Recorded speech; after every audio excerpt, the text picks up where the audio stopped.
Gusto mo ba na sobrang mababaliw at mai-inlove ang mahal mo sa'yo? Malayo o malapit man kayong dalawa sa isa't isa. Lalong-lalo na kung kayong dalawa ay nagkamalabuan na sa isa't isa at ayaw mo na tuluyang magkahiwalay o masira ang relasyon ninyong dalawa ng mahal mo. Kaya ngayon, itong ritual na ibabahagi ko sa inyo ay makakatulong ito upang habang buhay magmamahalan kayong dalawa ng partner mo at sobrang mai-inlove at mababaliw ang partner mo sa'yo. Basta itong ritual ay gawin sa mabuti, gawin sa tama at hilingin ng buong puso. Ito'y napakasimple at napaka-epektibong ritual basta buong buo lamang ang tiwala mo sa mga ganitong pamamaraan. Ang gagawin mo lamang, kumuha ka ng papel at panulat at isulat sa papel ang kaniyang tunay na pangalan at apelido ng 7 beses.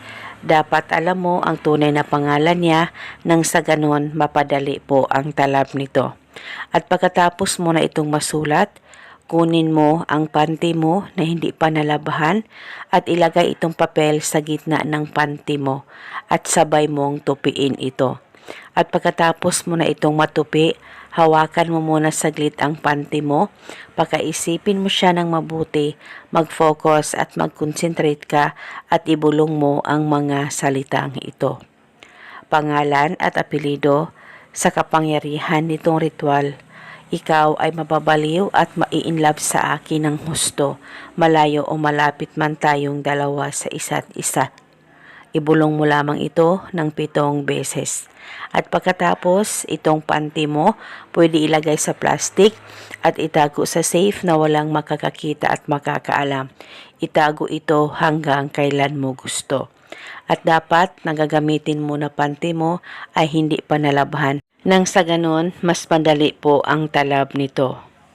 At paniguradong mas lalong mai-inlove at mababaliw ang mahal mo sa'yo kahit gaano pa kayo kalayo sa isa't isa.